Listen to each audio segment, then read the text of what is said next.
കേട്ടുകേൾവില്ലാത്തൊരു കാര്യമല്ലേ ഈ സുരക്ഷാ ഉദ്യോഗസ്ഥർക്ക് സുരക്ഷ ഒഴുക്കുക എന്ന് പറഞ്ഞാൽ. അപ്പൊ ഈ സുരക്ഷാ ഉദ്യോഗസ്ഥർക്ക് സുരക്ഷ ഒഴുക്കുന്നവരുടെ വീടുകളിലേക്ക് കൂടെ ഞങ്ങൾ ഇത്തരത്തിലുള്ള മാർച്ചുകളുമായി പോകുമ്പോൾ അപ്പൊ അവർക്ക് സുരക്ഷ ഒഴുക്കാൻ ആര് വരും? മുഖ്യമന്ത്രി തന്നെയല്ലേ പറഞ്ഞത് ഇത് ജീവൻ രക്ഷാ സേനയുടെ പ്രവർത്തനമാണെന്ന്. അപ്പൊ ജീവൻ രക്ഷാ സേന എന്ന് പറയുമ്പോൾ അത് അംഗീകരിക്കപ്പെടേണ്ടുന്ന ഒരു കാര്യമല്ലേ. അപ്പൊ അങ്ങനെ ജീവൻ രക്ഷാ സേനയിലുള്ള ആളുകളെ അംഗീകരിക്കാനായിട്ട് ഞങ്ങൾ അവരുടെ വീടുകളിലേക്ക് ചെല്ലുകയാണ്. ഇന്നിപ്പോ അതിനകത്തെ 2 ഉദ്യോഗസ്ഥന്മാരുടെ വീടുകൾക്ക് നേരെ യൂത്ത് കോൺഗ്രസിന്റെ മാർച്ചുണ്ട്. അപ്പൊ ജീവൻ രക്ഷാ സേനയിലെ ഉദ്യോഗസ്ഥന്മാർ അവരെ ഞങ്ങളും ഒന്ന് മാനിക്കാനായിട്ട് തീരുമാനിക്കുകയാണ്. അതിനകത്ത് എന്താ കുഴപ്പമുള്ളത്? മുഖ്യമന്ത്രിയുടെ ജീവൻ രക്ഷാ സേനയിൽ അംഗങ്ങളാകുമ്പോൾ നമ്മൾ കൂടി നികുതി കൊടുക്കുന്നവരല്ലേ. അപ്പൊ നികുതിദായകർ എന്ന നിലയിൽ ഞങ്ങൾ അവർക്ക് കൊടുക്കുന്ന അംഗീകാരമായിട്ടും അനുമോദനമായിട്ടും മാത്രം ഇതിനെ കണ്ടാൽ മതി. ഇങ്ങനെ മുഖ്യമന്ത്രിക്ക് പേടി, മുഖ്യമന്ത്രിക്ക് ഒന്ന് പുറത്തിറങ്ങണമെങ്കിൽ ആളുകൾ കരിങ്കൊടി കാണിക്കുമോ, യൂത്ത് കോൺഗ്രസിന്റെ പ്രവർത്തകർ കരിങ്കൊടി കാണിക്കുമോ എന്ന പേടിയിൽ 12,000 പോലീസുകാരുടെ അകമ്പടിയോട് കൂടിയിട്ടാണ് മുഖ്യമന്ത്രി നടക്കുന്നത്.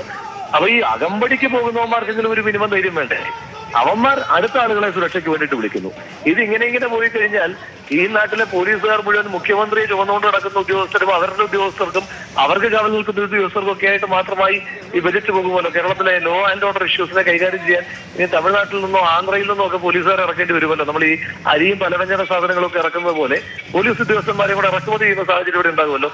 ഇനി മുഖ്യമന്ത്രി ഇനി ഏതൊക്കെ സർക്കുലർ ഇറക്കിയാലും മുഖ്യമന്ത്രി എത്ര കവചമൊരുക്കാൻ ശ്രമിച്ചാലും ഡിവൈഎഫ്ഐയുടെ ജീവൻ രക്ഷാ സേനയുടെ എന്തെല്ലാം തോന്നിവാസങ്ങൾ ഈ നാട്ടിൽ നടത്തിയാലും യൂത്ത് കോൺഗ്രസുകാർ തുടങ്ങിയ സമരം ഞങ്ങൾ അവസാനിപ്പിച്ചിട്ടുണ്ടോ?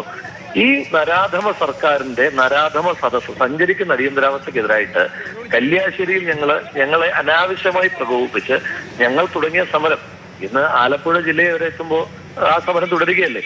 അപ്പൊ അതുകൊണ്ട് എത്രയൊക്കെ തല്ലാൻ ശ്രമിച്ചാലും അങ്ങനെയൊന്നും ഒതുങ്ങാൻ ഉദ്ദേശിക്കുന്നില്ല. ഈ സമരം പൂർത്തീകരിക്കാതെ യൂത്ത് കോൺഗ്രസുകാരന്റെ സമരം കാണാതെ പിണറായി വിജയന് ഈ നരാധമ സദസ്സ് പൂർത്തീകരിക്കാൻ കഴിയില്ല എന്ന് പറഞ്ഞത് യൂത്ത് കോൺഗ്രസ് ആണെങ്കിൽ അത് പാലിക്കാനും ഞങ്ങൾക്കറിയാം. ശരി ശ്രീ രാഹുൽ മങ്കൂട്ടത്തിൽ പ്രതികരിച്ചതിന്